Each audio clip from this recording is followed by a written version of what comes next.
And now we are live. So, man, That's it. I'm ready to bounce. That's it. We're live. We're live. Yeah. Good morning and welcome to this third video live stream from the School of Thought via YouTube. My name's Ross and I'm live from Bath at the moment. And over in our London office, we have... The London office. Tom, live from London. Hello. Excellent. Well, that's a great thank you very much for joining us on this Sunday morning. It's great to be back, and we're going to try and make these live streams a bit more of a regular thing because we've got some great feedback from them, and it's just a great time to kind of see what's been happening in the news recently, see if we can put our own little spin on things, and tell you what's been happening in the world of the School of Thoughts. And recently, we just thought we'd start off by saying that the video output has not been as much as it has been since when we first started. Our lives have got quite busy recently. There's all sorts of various bits and pieces happening. So the School of Thought has had to take a little bit of a back seat to some other stuff which is going on at the moment. But we're still here, we're still active, and got some great videos coming up for you in the form of, one that we're planning to put live today, aren't we, Tom? Yeah, it should be live this afternoon. It's a cricket it's a video about cricket. Sorry, I'm a bit tired. Yeah. So yeah, what is it about, Ross? I'll tell you what, I could run you through it, but I think this would be a good opportunity to say, if you head over to our Instagram, which is at Real School of Thought, there's actually a little video that was that we filmed while we were there. It's only a minute-long Instagram video. And it just kind of gives you an insight into what the day was all about. It's basically all about trying new things, which is, for Tom, cricket was a new experience. And so we went along to the cricket, and yeah, it was a fantastic day out. Yeah, that was something that was that took about a year to plan. That day out with me and trying to. Well, first it took a year, but I think it took about a year for me to understand the rules and. Pretty much. And then we're waiting for the 2020 season to kick off again, right? I think that was the reason why it took a while for me, at least, to get the opportunity of watching a game. Exactly. It was interesting. I think it's a good video. It's just a little bit of fun. It doesn't have the same as the intensity and maybe tone as our usual videos, but this one's it was for fun. It was there's a point to it at the end of it, so it's definitely. Hopefully, and I think we're going to come on to that a little bit more later on, actually, because we're going to talk. We've got three topics to talk about this morning. The first one is going to be making your dreams a reality. That's what we're going to be chatting about first. The second topic is going to be trying new things, where we'll link to that cricket video. And the third topic we're going to be talking about some stuff which has been happening in the news recently, something that's got everyone talking, which is the whole EU referendum Brexit vote. We're going to put our thoughts on it and how you can perhaps take something away from it to put a positive spin on it. So we'll kick things off by talking about something which there's so much going on in the news at the moment, but something that has provided a bit of light relief to some of the madness which you've probably been seeing on your TV screens is the Euro 2016 football tournament, which for England fans is probably something to forget. And for French fans, I don't know if you've got over last Sunday yet, Tom. Do you want to forget it, or what are your thoughts a week on? Look, my thought is, obviously there's the initial, kind of sadness and what could have been, we should have won that game, blah, blah, blah. Look, the outcome of it is that we had a great run. We made it to the final. So, obviously there's only two teams that can do that by definition. So it's already a great achievement in itself, especially when you're playing at home. There's a massive pressure on the home team to do well. But yeah, I guess.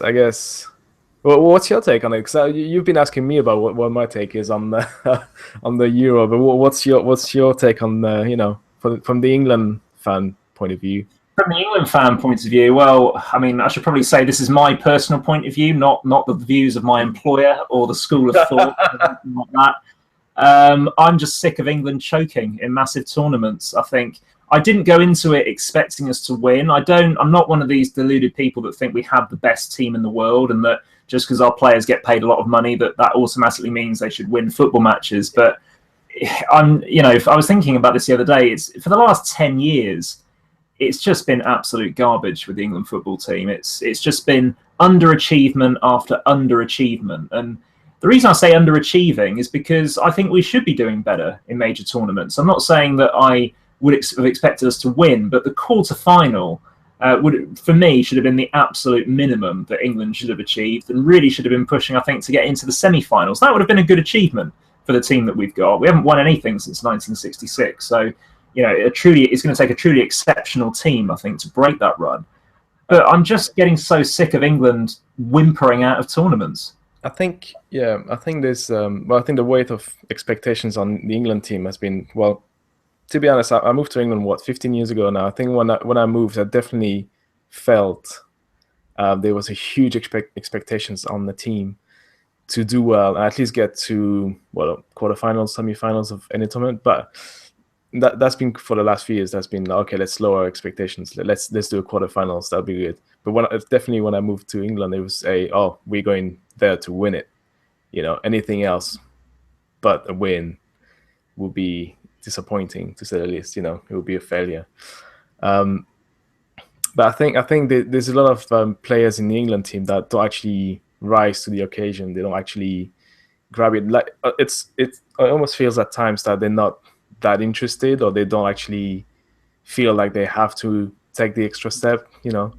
Trying to play for their country. I think they're more interested in team football. So that's the way I feel looking at the England team, which is kind of the complete opposite of the French national team. We've got a lot of players that are playing in big teams all over Europe, but there's always that feeling that kind of national pride is at stake. Maybe even so now we play at home as well, so it's even more so. Yeah, I mean, maybe if England hosted a tournament again, that might sort of re-inject. I mean, I say re-inject passion. I don't think the England players lack passion. I'm sure they wanted to be at that tournament. But going back to what you were saying about pressure, I think part of being a top sportsman is sportsman or woman is handling pressure. There's going to be a lot of pressure on Usain Bolt, for example, at the Olympics, which are coming up. There was lots of pressure on Andy Murray in the Wimbledon final last Sunday. There's massive pressure on Cristiano Ronaldo whenever he goes out onto the football pitch. But those people, a lot of these top sportsmen and women, they rise to the occasion and they can handle the pressure. If you can't handle pressure of the top events, then quite frankly, you shouldn't be doing them. I've read a couple of books from. I think you've read a few books as well from actual successful sportsmen and sportswomen. And I think most of them, the message you get from those books is pretty much every single, like if you take football for example, every single player is technically you'll get maybe someone that's going to be maybe more gifted technically. You'll get somebody who's less gifted, but overall they'll have the same kind of technique, the same kind of vision on the pitch. But it's always all coming down to mental. Everything. What can you do? How can you deal with the pressure? How do you rise up to the occasion? It's just everything is in the head. Basically, it's in your head as a player. That's some players may not be as gifted technically, but because they've got that extra bit of, well, I don't know if I should say motivation, but at least mental toughness. Mental toughness, yeah, and wanting to achieve more and wanting more than the opponent. I think. Yeah. If you're hungrier than your opponent, you don't get it. So some teams at the European Championships did exceptionally well. I'm really pleased for the Wales team getting to the semi-final, and Iceland. You have to hand it to them. They the smallest nation to ever get to a European Championships, and they got to the quarterfinal. And managed to score 2 goals in that quarterfinal as well. I mean, if you'd have said to me before that game started against France that Iceland would score 2 goals, you'd think, oh my goodness, what's going to happen? But no, I mean, that was the sort of thing we wanted to touch on really in this little section, is that some teams went to this tournament and made their dreams become a reality. Iceland and Wales being the prime examples. And I know there wasn't as much pressure on those countries to go and achieve anything as such, but they certainly went in there with a plan. I've got to give massive props to Chris Coleman, the Wales manager. He knew exactly how he wanted his team to play in that tournament. And it's one thing going into a tournament hoping to do well, but they had a plan. They had a plan of how they were going to use Gareth Bale. The other players in the team worked their absolute socks off to press the ball and try and give Bale a bit of space to work. And I think that's kind of how, you should, I've always got this theory that anything that happens on a sporting field, you can be used as an analogy to kind of help yourself out in real life. I think that, the teams that worked the hardest, those smaller nations, they didn't have the world-class players like Ronaldo, etc., to fall back on. So they had to rely on their hard work. And it paid dividends for them. They got to the later stages in the tournament. Particularly, the Icelandic team, who I have to confess, I couldn't name a single one of their players going into the tournament, and they absolutely excelled everybody's expectations because of the way the way they worked. I'm sure they trained extremely hard, and they made it happen. I think if you the Iceland team, have you watched the movie 300? Yes, I have. That's what it reminded me of. Is we tiny, we don't have much. We're gonna leave it all on the table and hope for the best, and that's what they've done. They didn't succeed like in 300. They did not succeed in the end, but they got everyone's admiration and respect. Definitely, definitely. And also fair play to the fans as well, because they left their mark on the tournament with the whole what was it, the Viking clap that was going on. I mean, they were only, I think for the England game there was only about 3,000 Iceland fans in there, but they were making an awful lot of noise. Yeah, no, and more than that. It was 10,000. Okay, maybe a bit more. Yeah, they certainly packed it. They punched above their weight, didn't they, by working harder? All categories, yes, they did. Excellent. Right. Alrighty. So I think the little takeaway from that really is that, whatever situation you go into, make sure that you work the hardest. Make sure you take whatever talent you've got to the absolute pinnacle that it can. And as some of these teams have proved at this tournament, they, great things can happen. If you don't play to your full potential, as we saw with England, it can all go horribly wrong. So make sure whatever you do, you try your absolute best and really make sure that you make whatever you want to achieve happen. Mm-hmm. Now, in terms of the sport, with another sporting theme, we obviously had a little trip to the cricket. Was it 2 or 3 weeks ago now? It wasn't about 3 weeks. It was the 25th of June we went, so I think that's 3 weekends ago now. 3 weeks ago. Yeah, we went to the cricket. We went to see Surrey against Essex at the Oval. And it's been fair to say, Tom, since we've known each other, that cricket, you've not really got on board with it up until now, have you? It's not been. Well, look, it's the main reason is I think the rules are pretty tough to understand. They're not very straightforward. It's not if you're trying to explain to me the rules of baseball. The rules of American football, or even just football, or whatever, or just chess. Even chess to me sounds a lot more straightforward than cricket rules. So I think I've been put off by the rules. Let's say quite heavily. Sure. And you did explain to me, I think it was about a year ago, that there's a lighter, softer, nicer version of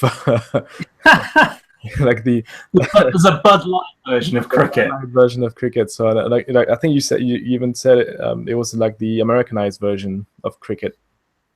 Yeah, and you kind of struck me as baseball, which I actually enjoy watching. And we did go and watch one of those games when we went to Canada together, which was an amazing time. I think the game was about 2.5 hours. What was it? How long was the baseball games or something like that? Was it? Probably 2.5, 3 hours. It was over by. It went in to me, time flew by when we went to see that. So it was the same when we went to watch that cricket game. Now, it was about what 2.5 hours, something like that.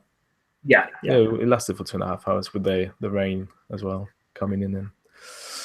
I mean, it was interesting. I was having a chat with someone I know recently about T20 cricket, and he made a very good point. This guy said that if cricket was invented today, T20 is what it would be. If you were going to invent a new sport today, you wouldn't design a sport that could potentially last 5 days and it's played 7-hour sessions. I mean, it's just completely impractical for the players and for the people who want to watch it. So T20 is great for the 21st century sports fan. I think it's kind of lots of, as we see in the video, lots of action, lots of colour, lots of noise, it's certainly more appealing, I think, to young people today than what Test cricket is. It's very kid But friendly. It's you can clearly see it being kind of mass produced for kids and kind of the whole family, or just as a day out. As we've yeah. seen, people sitting in front of us clearly didn't care about Oh watching yeah, the yeah, yeah. cricket. They just Yeah, got to drink somebody warned me before I went that at T20, some city types, as he called it, people who were more interested in going for the drinking and the the bar. banter, that they didn't have much interest in the cricket. Yeah, there was a group like that sat in front of us. But at the end of the day, who's to say that some of those guys had never been to a cricket match before? So, I think that anything that any opportunity you've got to do something else, something that perhaps maybe takes you out of your comfort zone, or something you just hadn't really thought about before. I mean, the best example I can think of for me is about 5 years ago. I went Sarok dancing, and Sarok is kind of how can I describe it? It's kind of like 1950s rock and roll type dancing, and I went with a girl that I was seeing at the time, and I'd never done it before, so I thought, okay, well, I'll just be useless with her, like that'll be fine. What I didn't realize was that at these dancing events, all the guys line up on one side, all the girls line up on the other, and you have to alternate different partners. So I was dancing with some of these women who've been doing it for 2 or 3 years, and this was like my first lesson. And I felt so out of my comfort zone. I felt like a fish out of water because I didn't really have a clue what I was doing. But it was good fun. You've just got to kind of get into the zone of it, get into the mindset, and yeah, what's the worst that could happen by trying something new? Well, yeah, I think it's I'm just gonna talk about myself, because that's about as close to the experience as I can get being myself. I used to do that thing a few years ago when I would be scared about pretty much everything. Like I've got two good examples about my own personal life where I used to be scared of flying, so that kind of put me off from traveling and obviously discovering new regions of the world. One example is I had a friend that used to live in Philadelphia. That was Wow. about 12 years ago, 10 years ago, and I had the opportunity to go and visit him with another friend, and I actually had to lie and say, oh, I can't make it because I've got X and Y reason, studies, some paper to turn in or something, and I actually passed on the opportunity to go and travel to the US, just because I was scared of flying. But then by actually getting over my fear and saying, you know what, that was just plain stupid. I'm not going to do that again. I got over my fear and started flying everywhere around the world. And my first long haul trip was to Canada. So, a long 12 hours flight, and I guess I handled it okay. And I started flying even more. And, we went to Canada and to the US, and I went to Thailand. And, so my point is, don't let your brain pretty much trick you into not doing things that you may regret, I think, later. That's very well said. I had no idea that you had a fear of flying for a bit. How did you actually how did you get over that? Because it's easy to say get over your fear of flying, but for some people it's their worst nightmare. Like, what did you do to get over it? Two things.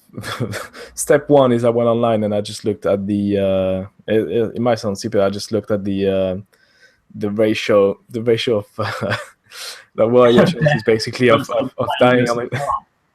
It might sound green, but it's like, what are the chances of you dying in a plane crash versus you dying in a car crash? Which people are not scared of driving and taking a car, but it's deadlier. Definitely more chances to that. You've got more chances of dying going food shopping than dying on a plane crash. So that's how I kind of started the mental gymnastics, if you will, of getting over it. And then the second thing is just a practical thing, is just literally take the plane and fly anywhere. So instead of taking the train, so I can go home to France by Eurostar. So instead of taking the Eurostar, I just switch to flying, which is A, faster, and B, more convenient because the airport is very close to where I live. So just doing that, just doing small trips, and then just extend your range, basically. What was the other one? The other one, is is when ziplining Yes. Canadian forests. I'm not a massive fan of height either. So, and general hanging above stuff, you know. So I had to be honest. I was not. I did enjoy it, but I don't know if I would do that again because okay. I was really scared actually in some of those. I mean, it was. I mean, we'll see if we can find some footage actually to put up at some point. But I mean, we were hundreds of feet up. You know, if something went wrong, there was no you would not have survived. You know, we were, and the thing is, I think like that's what you said, Tom. It is like a mind over matter because the people who were organising the event, you know, they were professionals. As far as I know, nothing, you know, anything that did go wrong, the place would be shut down overnight. You know, it would have made national news, etc. So they must have had thousands of people doing it and nothing gone wrong. So there's no reason logically to actually get scared, but it's just that you know, primal thing of, you know, you're hundreds of feet up. You know, if something does go wrong, you're going to be a goner. And but I like that phrase you use, mental gymnastics, because you do have to train your brain to not be scared of stuff sometimes, and just sort of facing your fear actually, because there's lots of different things you can do. Some people try being hypnotized, some people do what you did, which is, you know, look at the statistics, the actual logical reason. But sometimes you just got to do what you did, which is actually just face it, just do it, and realize that you're not, you know, something terrible isn't going to happen, and then your brain just becomes a bit tougher. It's you know, going back to the airplane example, it's like, yeah, you would hear about those crashes, and obviously there's hundreds of people dying in one of those, which is why it's such a big news when you hear about it. But how many flights are landing safely? How many flights are just literally there's literally nothing happening? This, you know, how many thousands of people are, hundreds of thousands of people are working in the airplane, you know, the aviation industry, and they just spend the whole career with no story to tell, basically, of exactly flights. The only maybe issues they'll have is a passenger being a bit rowdy, but that's about it. Yeah. You know, so there's not If you really. think about it, since we started this live stream 25 minutes ago or whatever, there's probably literally thousands of people have safely landed on aeroplanes all around the world. Probably a few people, I hate to say it, have probably been involved in car crashes since we've started this live stream. It's a grim way of looking at it, but that's the case. Those are the facts. It's just reality. Just the reality of things. It's you know, the chances are higher in doing everyday life activities of you getting into an accident and losing your life than actually being on the plane and going to the other side of the world. You know, it's definitely.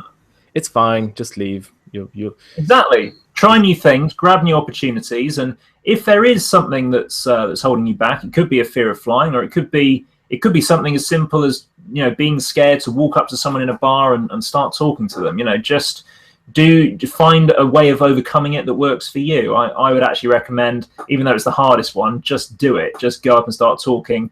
Realize that the world isn't going to end, and you know, get over it, and you just, you know, and you're opening yourself up to all sorts of new opportunities. But just the one thing I also do as well, just to kind of finish with on the subject, is one question I always ask myself. If let's stick to traveling again. It's like, would you regret it? Would you regret not going to that place? Would you not doing it? Would, like, ziplining again, would have, like, if I could have stand aside and just waited for you guys to do all the thing and waited at the other end, and how was it? Yeah, great. And I would have regretted it about on that moment, but you know, a few months later I would have gone, I should have done it. So basically that's you can make as well kind of a choice of, should I go for this, should I try this? Yes, no, but would you regret it if you're not taking the chance? Anyway, you've got one life to live. Make sure that you live it. I'm not going to say what I was going to say, because that's not, anyway. Yeah. All right. Now, as a lot of a couple of weeks ago, or 2-3 weeks ago, whenever it was, a lot of jokes were being made about England exiting Europe twice in the space of a few days. We obviously had the England being knocked out of the Euro 2016 tournament, we also had something that was just far more serious and could last, the effects of which no one really knows, which is England voting to leave the European Union, which is just called, for those of you watching who are not living in the UK or don't keep up with UK politics, the shockwaves that have been sent through the UK political system is just insane. There seems to be somebody resigning every single day over it. Within, I think by 8:30 that morning, David Cameron, the Prime Minister, had resigned over the result of the vote. We had, obviously, there's Jeremy Corbyn, the leader of the Labour Party, is being challenged for the way he ran that EU campaign for the Labour Party. We've also had, Nigel Farage has resigned. There's been all sorts of, and there's been a massive government reshuffle in the Conservative Party. So we've now got a new Prime Minister and a whole new cabinet with people doing different jobs. So we wanted to just talk about, we always try and do a sort of news-related topic in these live streams, and we just wanted to talk about, the fact that Theresa May has become the new Prime Minister, and the fact that, I bet you any money she didn't think she would be Prime Minister this time last month. I can almost guarantee it. But she's now been presented with this amazing opportunity to go and run the country. And so we thought we'd just kick off a bit of a discussion about, when an amazing opportunity drops in your lap, are you going to be ready to take it? Well, it's kind of it's a big. Over to you, Tom. Oh, God, you just drop it on me like that. It's just. So yeah, basically, we did do a video about, what was it, like a couple of months ago? Where I think you linked it with football and how can you raise what was it? How to be a hero, basically. I think it was. Yeah. How do you raise to the occasion? I think it was a cricket video actually. It was a spontaneous thing where I think England had just beaten Sri Lanka in one of the T20 World Cup matches, and I forget who it was, but somebody had scored a really good lot of runs and had pretty much won the game for England. So we just wanted to talk about, are you ready to become a hero? We've got the video that we did. We'll put a link to it at the bottom of the description. But sometimes in life, through events that are completely outside of your control, you get the opportunity to step up to the mark and do something. Now, Theresa May has sort of done the extremist of examples and is now running the country effectively. But sometimes, in your own life, you're going to have an opportunity to do something which you didn't think would arise, and you've got to be ready to take. You've got to be ready to grab that opportunity with both hands. Do you think she'll be raising up to the occasion?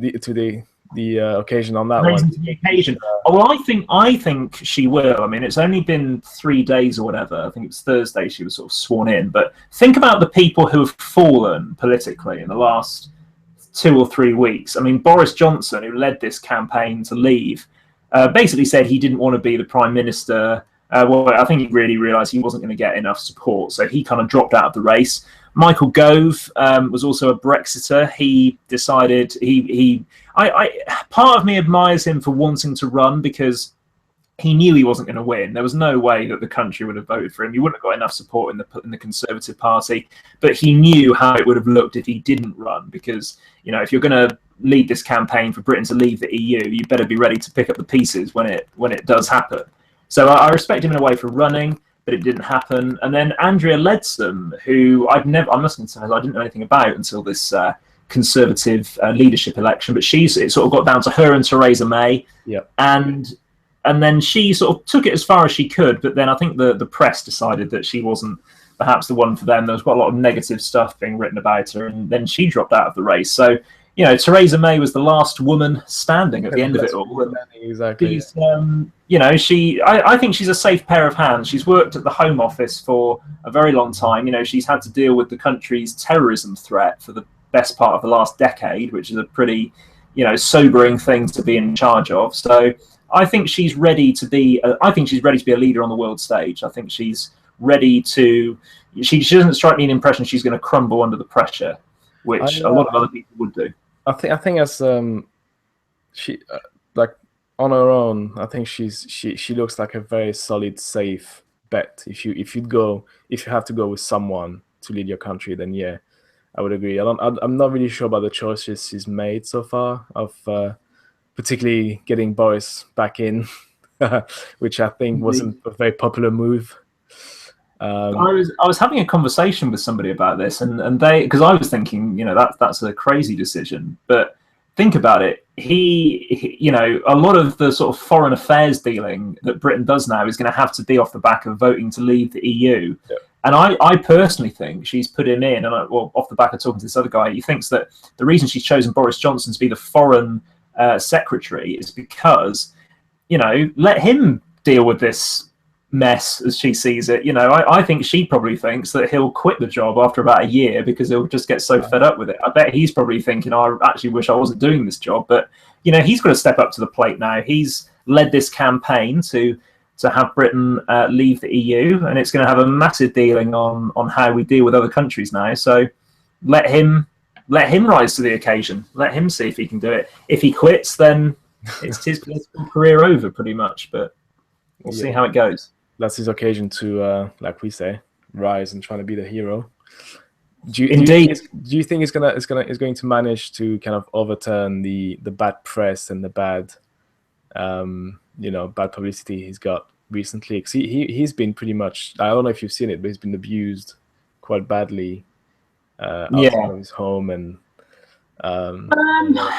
it's a good question. I mean, I think really only time will tell. I mean, I think he's smart enough to know that if he was to resign next week, then he would never be able to show his face in public ever again. So he's going to have to ride out a 6 months to a year's worth of storm, if you know what I mean. Yep. But I'm sure he's got people. If he's smart, what he'll do is surround himself with good people. He'll surround himself with smart people who can advise him on the best decisions to make, because no one has all the answers. No politician has the answers to everything, so they consult people who do know about these fields. I mean, his first job really is, only been in the job 48 hours, and he's having to deal with a military coup in Turkey. So he's thrown in at the deep end, and is having to sort of, there's probably lots of Britons out there in Turkey, and he's going to be responsible for making sure they're all right. So, he's going to have to get stuck in straight away. And well, I hope for Britain's sake that he does a decent job over the next 6 months to a year, and perhaps we should reevaluate the situation then.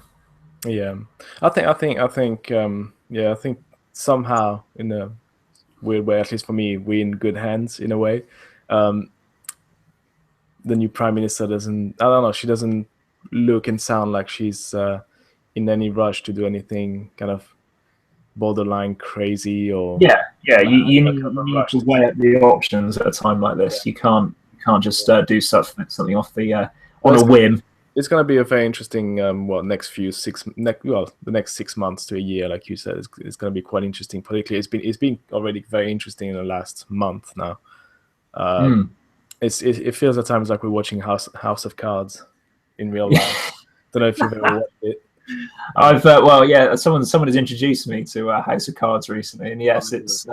I mean, I always thought back when we were sort of at university 10 years ago, when it was the sort of Gordon Brown, end of the Tony Blair era, I thought a lot of people were very disengaged with politics. People just didn't really care because Labour were just so far ahead in the opinion polls. It was the political landscape was just very sort of sterile. Whereas now it's like the jungle. It's just very someone's political career seems to be ending almost every day, and it's been it is people who are not really sort of interested in politics at least are taking a real interest now, which is something, I guess, that can come out of all this. Okay, well, we've been talking for sort of the best part of 35 minutes now. I mean, I guess that is there anything else you want to add on that topic, Tom? No, I think that's about it. Like I said, I think the next few months are going to be really interesting. Not sure what the outcome will be, but hey, that's anyone's guess. We'll see. Excellent. But no, we've kind of come without getting too political, which is a massive achievement. A massive achievement for you, yes. One of these days we'll do what was it? We can do a competition where you get to hang out with us away from the cameras, and you'll see what you'll see how unfiltered the YouTube personalities really are, I think. So thank you very much for tuning in. If you've for taking the time out of your Sunday, if you're watching us live, if you're watching this a bit later, then thank you for taking half an hour out of your day to watch this. Thank you very much. Just thought we'd talk about what we've got coming up in terms of videos. We are going to be uploading this cricket video a bit later on today, or perhaps tomorrow. That's Yep, on the topic of trying new things, our little day at the cricket. And then I need to get myself organised and actually start making some more videos after that, because it's just been quite a bit going on recently with you as well, Tom. So we've just had to put the video production on the back burner for a bit, but we're going to make some more Motivation Monday videos for you very soon. And do check out our Instagram page, which is at Real School of Thought, because when I get time or when inspiration strikes, I'll do one of those little minute-long videos, which I quite enjoy doing there. So just make sure you keep a lookout for those, and maybe we should start doing some of these Facebook Live videos, which seem to be all the rage at the moment. Yeah, we'll look into that. I think definitely that could be an interesting way of doing things. But yeah, definitely we'll be dropping the new video tonight, I think. I'm aiming for a 9 p.m. drop. You know, it's like you're in a club. 9 p.m. drop. I like that. I'm dropping it. And then yeah, so I just thank you for watching and joining us and spending most of a little bit of your Sunday with us. And that was it. Excellent. Actually, you've got the Enjoy last the rest word. of the day. You do it. See you later. Thank you. Bye.